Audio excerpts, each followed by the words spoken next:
మా కర్తవ్యమేమి? What is our duty? Duty is God. ఏమైనా పని కానీ అదే దేవుడని భావించి పని చేయాలి. ఎప్పుడైతే విద్యుక్త ధర్మాన్ని కోల్పోతామో ఈ సమాజానికి, ఈ దేశానికి ద్రోహం చేసినటువంటి వాళ్ళు అవుతాం. బాగా జ్ఞాపకం పెట్టుకోవాలి. విద్యుక్త ధర్మాన్ని కోల్పోతే ఏమవుతుంది? ఒక వాస్తవికమైనటువంటి సంఘటన మీ ముందుంచుతాను. ఒక కాన్వెంట్ స్కూల్ బాగా జరుగుతూ ఉంది. చిన్న చిన్న పిల్లల స్కూల్లో, చిన్న పిల్లలు. ఆ స్కూల్లో ఒక సర్వెంట్ పనిచేసేది ఒక ఆమె స్త్రీనే. డైలీ పిల్లవాళ్ళని చూసేది, బయటికి పంపించేది, కసు ఊడ్చేది, బీగాలు వేసుకునేది, ఈ పనులు చేస్తుండేది. ఏప్రిల్ నెల చివరి రోజు వచ్చింది. స్కూల్లో ఇంకా హాలిడేస్ ఇడిస్తారు. ఇంకా 50 days ఏమో, 2 months 50 days ఎన్నో రోజులు ఇడిస్తారు. అంతా వెళ్ళిపోయినారు పిల్లలు సంతోషంగా, ఇంకా హాలిడేస్ అని చెప్పి. ఈమె అట్లా వచ్చింది, అంతా చూసింది, బీగాలు వేసుకొని వెళ్ళిపోయింది. ఒక ఇంటిలో తల్లిదండ్రులు బిడ్డ కోసం ఎదురు చూస్తున్నారు.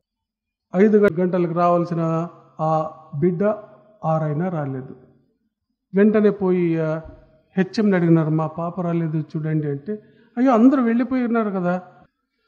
ఇంకా అక్కడ ఇక్కడ వాళ్ళింటికి పోయిందేమో, వీళ్ళింటికి పోయినా ఆ ఆత్రత, ఆ ఆందోళన కన్నా తల్లులకు తెలుసు.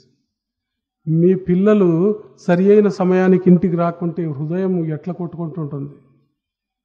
గంట అయింది, 2 గంటలైంది, రాలేదు. తల్లి ఏడుస్తూ ఉంది, తండ్రి వెతుకుతున్నాడు. ఆ ఇంట్లో ఈ ఇంట్లో ఎక్కడా రాలేదు. రాత్రి 8, 9 పోలీస్ కంప్లైంట్ ఇచ్చారు. ప్రతి చోట వెతికినారు. ఈ కాలంలో పిల్లల్ని ఎత్తుకుపోతారు, ఏమో బ్లాక్మెయిల్ చేస్తారు ఈ భావంతో వెతికినారు. పేపర్లో వేయించరు. ఆ పిల్ల జాడే లేదు. పోలీసు వాళ్ళు తిరుగుతూ ఉన్నారు, ఎక్కడ దొరకలేదు. చూడండి, మళ్ళా రివోపమైంది స్కూలు. ఆ సర్వెంట్ కసూనుకి వస్తే ఆ పిల్ల శవం ఆ బెంచ్ మీద పడింది. అట్లే ఉంది. ఆ పిల్ల బోర్డు మీద రాసినటువంటి మాటలు ఉన్నాయి. అమ్మా నాకు భయం అవుతుంది. ఎవరు వాకిలేసుకుపోయినారు. ఊరు అవతలుంది స్కూలు. అరిచినా వినపడదు, మొత్తుకున్నా వినపడదు. అమ్మా నాకు భయం అవుతుంది, అమ్మా నాకు ఆకలేస్తుంది, అమ్మా నేను పేపర్లు తింటున్నాను, అమ్మా నీవు రా, అమ్మా నా పైన జాలి లేదా. ప్రతి పిల్ల తలిచేది తల్లినే. ఎవ్వరూ రాలేదు.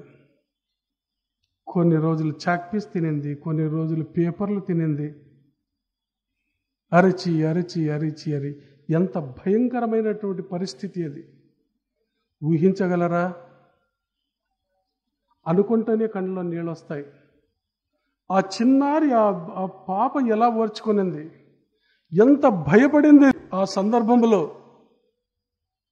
ఎక్కడ లోపమో, కర్తవ్య లోపం. చివరి రోజది. ఆ సర్వెంట్ ప్రతి బెంచ్, ప్రతి క్లాస్ రూమ్ బాగా చూడవలసింది. ఆ రోజు ఆ పాప ఏమైంది, 3 గంటలకే పోయి ఎందుకో తల తిరుగుతున్నట్టు పండుకొనేసింది. ఇంకా లాంగ్ బెల్ కొట్టేది అందరూ పారిపోయినారు, చూసుకోలేదు. ఇంకా అందరూ వెళ్ళిపోయినారని చెప్పి బీగం వేసేసి. కర్తవ్యాన్ని విస్మరిస్తే ఎన్ని అవాంతరాలు అవుతాయి. ఎవ్వరికి ఐడియానే రాలేదు. అది ఎవరో పాపను ఎత్తుకుపోయినారని చెప్పి పోలీసు వాళ్ళు ఇక్కడ వెతుకుతున్నారే కానీ అక్కడ ఆలోచన చేసేదానికి అవకాశమే లేదు. ఆ సర్వెంట్ని అడిగినారు, ఎవరు లేరు, అందరూ పోయింటే నేను బీగం వేసుకొస్తే. ఇది జరుగుతూ ఉంది. కర్తవ్య భ్రష్టులు అవుతున్నారు. మన కర్తవ్యం మనము చేయాలి.